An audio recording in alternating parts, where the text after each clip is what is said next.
حضرت موسیٰ کلیم اللہ علیہ السلام کی قوم نے پانی مانگا تھا.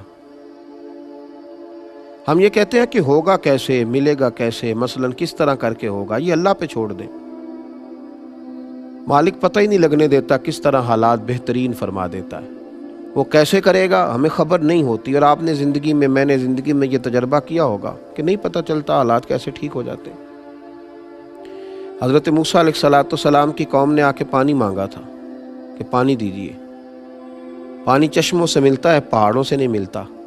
آپ قرآن پاک کا پہلا سپارہ پڑھ کے دیکھیں، رب کریم نے فرمایا موسیٰ فانفجرت من حسنۃ عشرۃ عینا فقلنا اضرب بعصاک الحجر. آپ نہ پتھر پر اپنا عصا مارے، فانفجرت من حسنۃ عشرۃ عینا.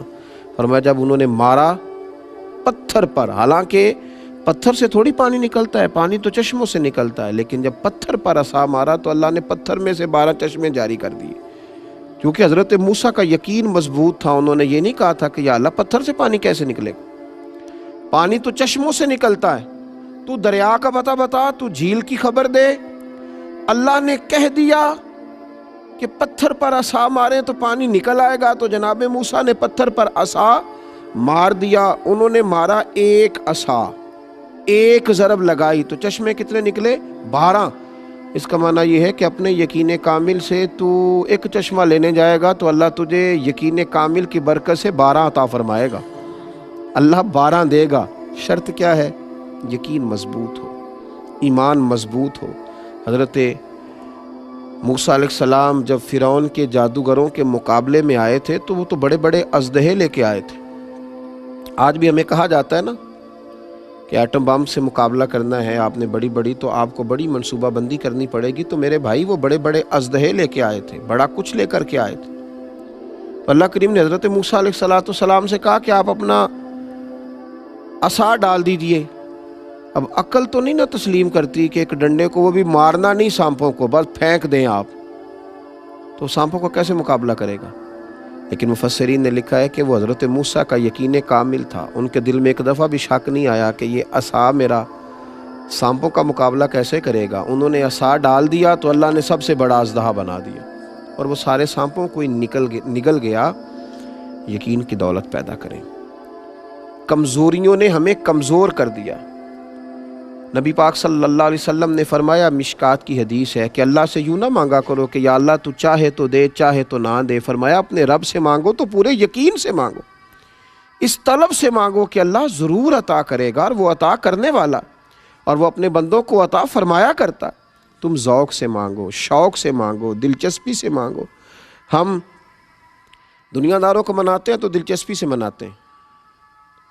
کسی شخص سے قرض لینا ہو تو لوگ اس کو بلاتے ہیں، ایک کونے میں لے جاتے ہیں، بڑی مجبوری سناتے ہیں، رو بھی پڑتے ہیں کئی دفعے، اور پھر قسمیں اٹھاتے ہیں، وقت پر پیسے لوٹانے کا پورا وعدہ بھی کرتے ہیں، اور پھر اس کو احساس دلانے کی کوشش کرتے ہیں کہ یار بالکل ہی میں تجھے وقت پہ دے دوں گا.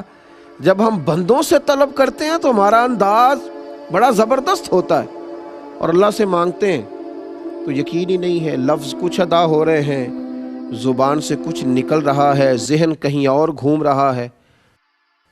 نبی کریم علیہ السلام فرماتے ہیں کہ حضرت موسیٰ علیہ السلام نے اللہ کے حضور عرض کیا تھا کہ مالک میری قوم یہ کہتی ہے کہ تو ان کی دعائیں قبول نہیں فرماتا. اللہ کریم نے فرمایا موسیٰ ان کے لفظ میرے ساتھ ہوتے ہیں، دل میرے ساتھ نہیں ہوتے. کیا کہہ رہے ہوتے ہیں اور مانگ کیا رہے ہوتے ہیں؟ بے توجہی سے دعا مانگنا، یقین کی کمزوری سے دعا مانگنا. اپنے اندر یہ دولت پیدا کریں، ایک تجسس، ایک شوق. تو یہ شوق پیدا کریں، تجسس پیدا کریں، یقین کامل کے ساتھ اللہ کے حضور دعائیں کرنے کی کوشش کریں. اور یہ یقین جب مضبوط ہوتا ہے پھر انسان کو لطف آتا ہے اپنے رب کو منانے کا، اس کے حضور حاضر ہونے کا. پھر وہ بہت ساری بے یقینیوں سے، بہت ساری تڑپ سے وہ بچتا ہے. نبی کریم صلی اللہ تعالیٰ علیہ وآلہ وسلم نے صحابہ کرام علیہم رضوان کے سامنے جب کسی گفتگو کا آغاز فرمایا تو حضرت انس بن مالک رضی اللہ تعالیٰ عنہ فرماتے ہیں اگر حضور قیامت کا ذکر کرتے تھے تو ہمیں یوں لگتا تھا کہ مسجد سے اٹھ کر کے جائیں گے اور قیامت آ جائے گی. اور جب نبی پاک صلی اللہ تعالیٰ علیہ وسلم ہمارے سامنے جنت کا ذکر فرماتے تھے تو ہمیں محسوس ہوتا تھا کہ جنت ہم آنکھوں سے دیکھ رہے ہیں، اور جب نبی کریم صلی اللہ تعالیٰ علیہ وسلم اللہ کے کسی عذاب کا ذکر کرتے تھے تو ہمارے دل دھڑکنے لگتے تھے، ہمیں محسوس ہوتا تھا کہ ایسا ہو جائے گا۔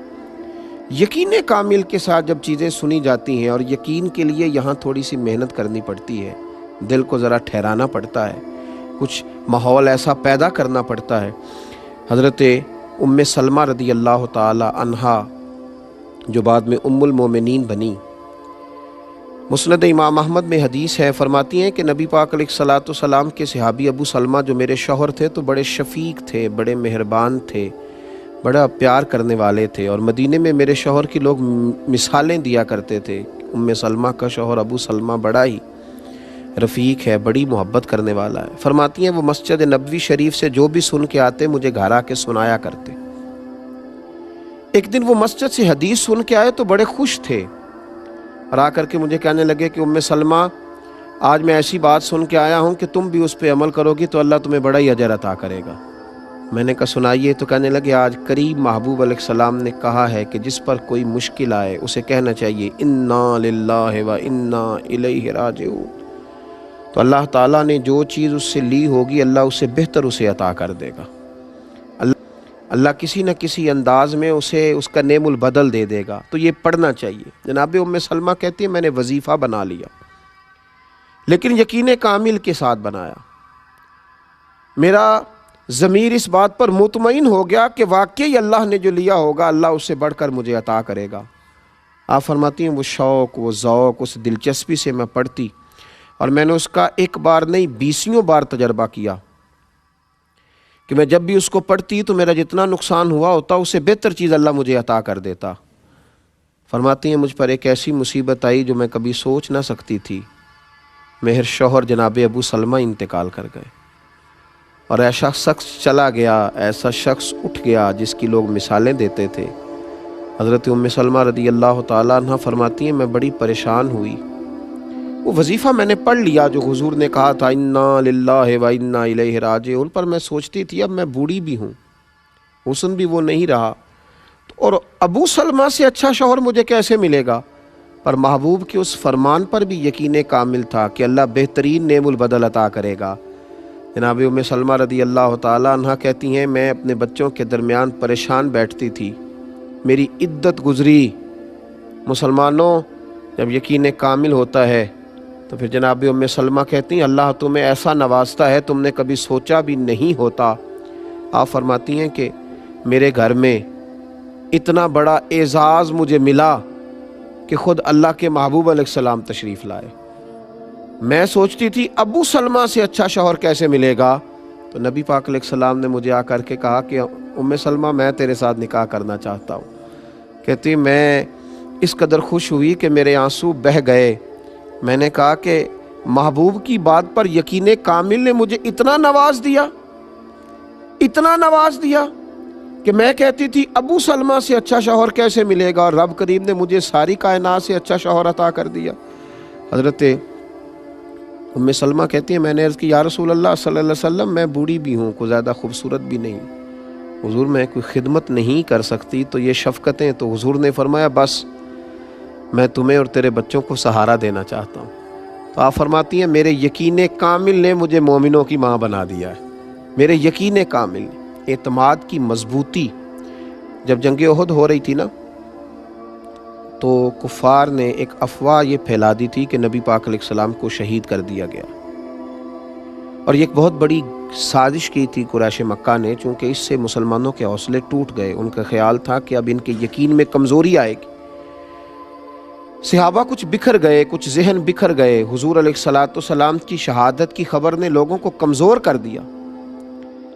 حضرت انس بن نضر رضی اللہ تعالیٰ عنہ جناب انس بن مالک کے چچا تھے، حضرت عمر فاروق سے ملے، احد کے میدان میں جنگ ہو رہی تھی، تو جناب عمر کہتے ہیں اس شخص نے اتنا یقین کامل والا فکرہ بولا کہ لوگوں کی سوچیں بدل گیا۔ کہنے لگے عمر حضور شہید ہو گئے؟